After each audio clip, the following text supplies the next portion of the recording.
boy. Well, that's the transmission.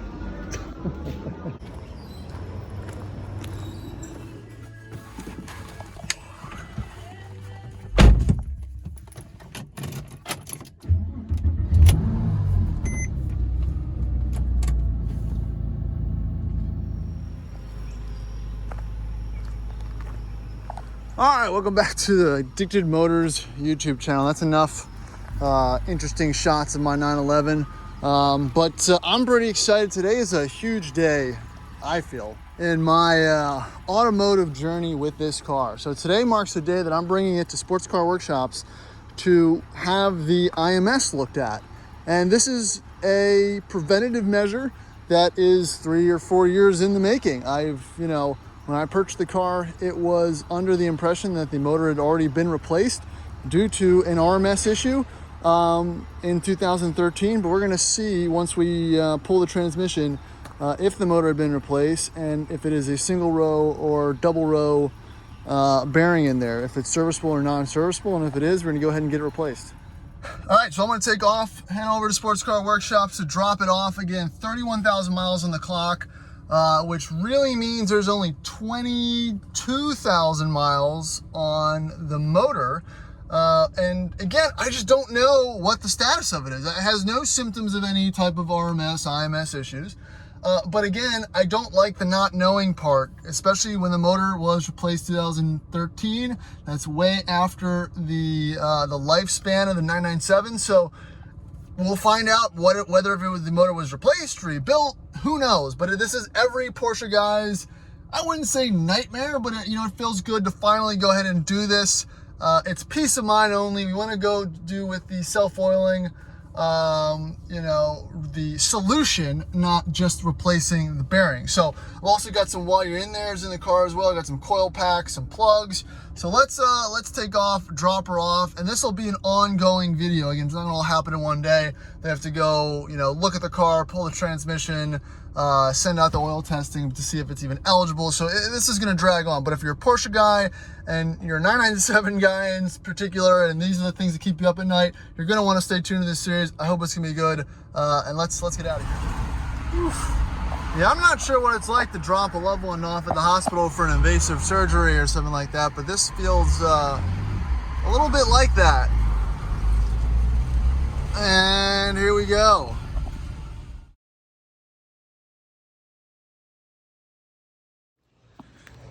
All right, we're gonna bid farewell for it for the time being. I'm gonna be taking the Jag home, which is also here for some maintenance. Oh, like all my cars are broken. I'm not sure where I'm going on this journey, but it's getting very expensive. I'll tell you what.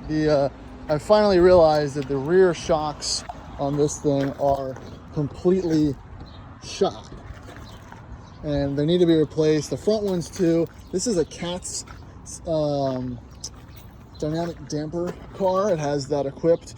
But I'm going to not install the cat suspension. I'm just going to put regular non-adjustable Bilsteins in there because that is more kind of along the lines of what I do with this car, and financially it might be the better move in the long term. So we're going to take the Jag back, and then it's going to come back. So one way or the other, everything's going to get fixed. It's just not going to be a cheap affair. As I say goodbye to my only good running nice car. Goodbye.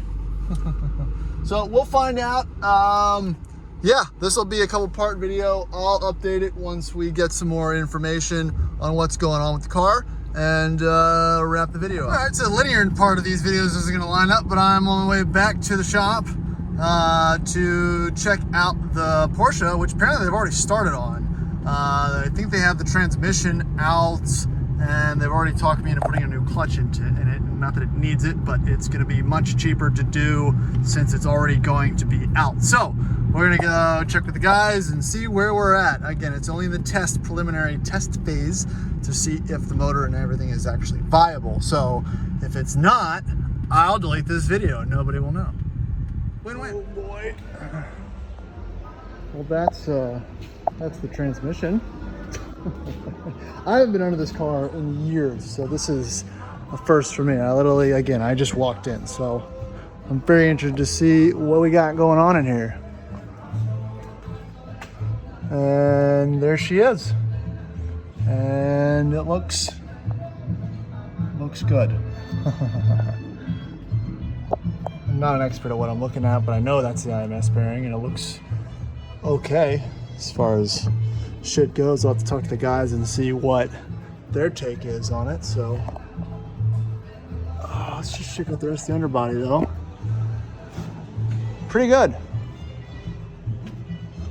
Again, I don't drive the car in winter. I take decent care of it, so I'm not expecting a whole lot of surprises. It looks like they've already got the coil packs out to replace the coil packs and the spark plugs, but yeah, man, brakes still look good. Plenty of life left in them. I replaced them prior to doing a track day a while back, so no surprises there. Tone and everything looks great. So yeah, neato. Oh look, that's when I get it out of my garage. Tire wear looks even. I got about 10,000 miles on these PS4S's, so no noticeable uneven wear, so that's pretty good as well. But yeah, I'm not the expert. I'll talk to the guys. Howdy, Hal. How's she look? Good. I know. You got That looks. Oh, I got the new one or the dual row. No, you got the bigger one. Oh. The non-serviceable one. Damn. Which is what we guessed is going to be in there based on. I mean, we didn't. It says engine replacement, but who ever knows? You know what I mean? It says replaced under Porsche goodwill, which, again, I tried to match up the numbers, the engine serial number, and you can't really. There's no way to get like a data point off that. So. It would have been nice if they indicated somehow that it had the non-serviceable bearing. I know. Well, that's what I'm always interested in. I'm like, what motor is it? You know. So, all right, cool. Well, that answers that question. Easy. So that's the old clutch. Yep. Old clutch, new clutch. I mean, that looks good. It looks fine, but it's old. It's out. So Yeah. Oh yeah. We'll be I'll keep the old coil packs, so they're probably okay. Yep.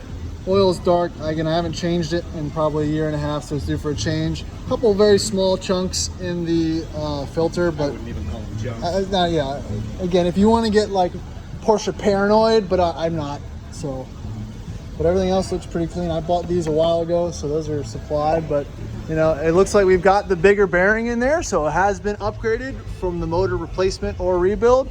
So I saved myself a good bit of money, and the car's going to have a much cleaner bill of health, which is pretty neat. Way better than the opposite. Way better than it's going over there for Pratt's P38. So Alex is over here helping us out, killing it. So not the worst news I've had today.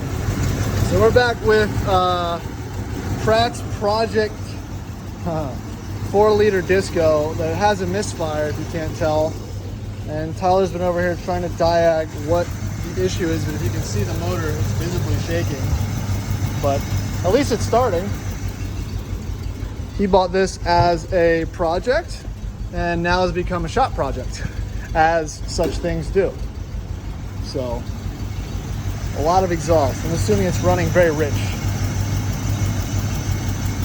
And yep, there Tyler is going in.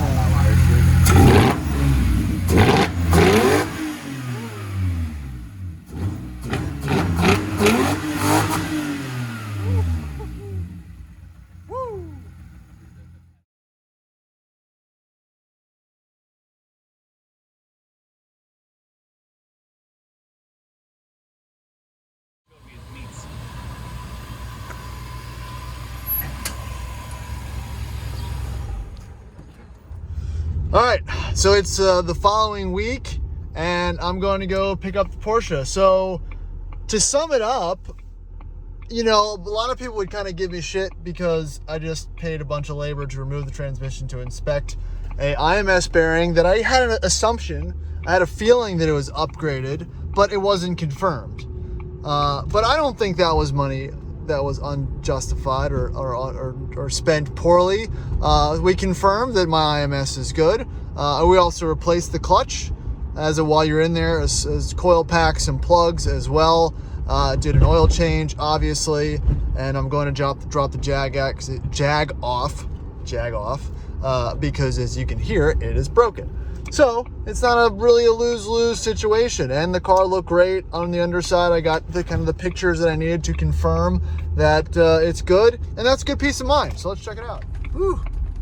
There she is, all the problem children: the Porsche, the Rover, the Bronco. It's all bad. And here we go.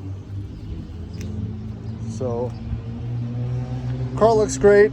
Going to pick it up and bring it home and see how it feels. Looks like they put some miles on it according to the dust on the wheels, which is, you know, got to test on it.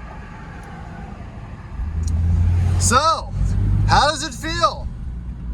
Well, it feels exactly the same. And that's fine. Again, this wasn't anything invasive enough to really make a huge difference in the performance. We're just bringing it back up to par. So, but again, new clutch, probably a bit of a break-in period. New coil packs and plugs, that's great as well. So again, you know, I feel much better about the car. I think I'm probably going to do more driving videos of it, maybe take it on more drives and just kind of have a little more confidence when taking it out. Because again, that was, it wasn't a limiting factor before, but it was just something that was in the back of your mind. But yep, all the power's there. All right, and that's a wrap. We got it back home safe. Appreciate you watching the video. Like I said, this wasn't the most in-depth like review or anything like that. It's just kind of normal kind of ownership woes, especially if you're a Porsche guy, especially if you're a 997.1 enthusiast. Because again, it comes with a lot of ups and downs. So I hope this video was at least semi-informational for you about some of the things you deal with on these type of cars. And thanks for watching. Please like, subscribe, share, and see you in the next one.